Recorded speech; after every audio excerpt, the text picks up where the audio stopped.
Hi friends, welcome back to Swaroopa's tasty food. Evening snack item అయిన సమోసా ఎలా తయారు చేయాలో చూసేద్దాం. ఫస్ట్ 1 కప్ మైదా వేసుకోవాలి,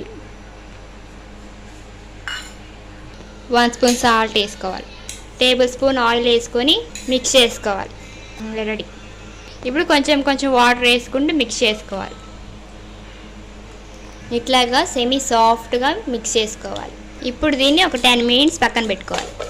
తర్వాత 2 ఆనియన్స్ కట్ చేసుకోవాలి. ఇప్పుడు స్టవ్ ఆన్ చేసుకొని బాండీ పెట్టుకోవాలి. బాండీ హీట్ అయిన తర్వాత 1 టేబుల్ స్పూన్ ఆయిల్ వేసుకోవాలి. ఆయిల్ హీట్ అయిన తర్వాత కట్ చేసి పెట్టుకుని ఆనియన్స్ వేసుకున్నాం, ఫ్రై చేసుకోవాలి.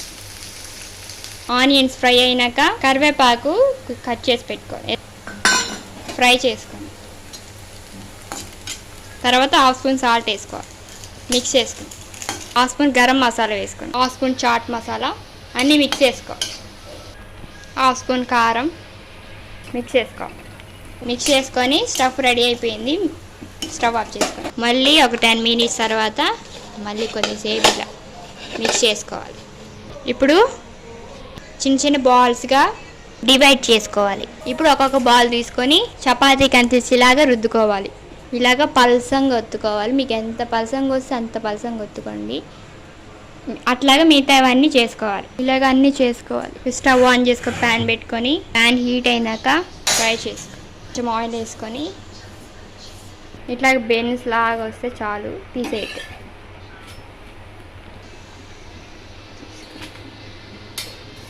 అట్లనే మిగతావన్నీ చేసుకోవాలి.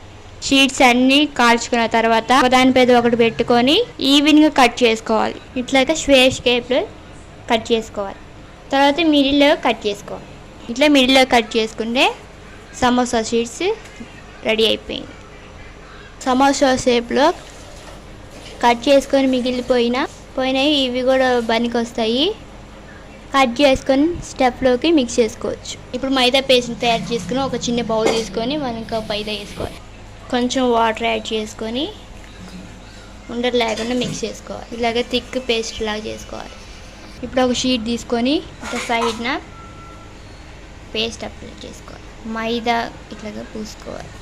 ఇలా ఒక సైడ్ మడత పెట్టుకొని ఇంకో సైడ్ మైదా పేస్ట్ పూసుకొని ఇటు సైడ్ మడత పెట్టుకోవాలి. మధ్యలో చెప్పు పెట్టుకొని ఫోల్డ్ చేసుకోవాలి. ఇలాగన్నీ చేసుకున్న తర్వాత డీప్ ఫ్రైకి ఆయిల్ హీట్ చేసుకోవాలి. ఆయిల్ హీట్ అయినాక ఒక్కొక్కటి వేసుకోవాలి. గోల్డెన్ కలర్ వచ్చిన తర్వాత తీసేసుకోవాలి. ఇంతే అండి, వేడి వేడి సమోసా రెడీ అయిపోయింది. నా ఛానల్ని సబ్స్క్రైబ్ చేయండి.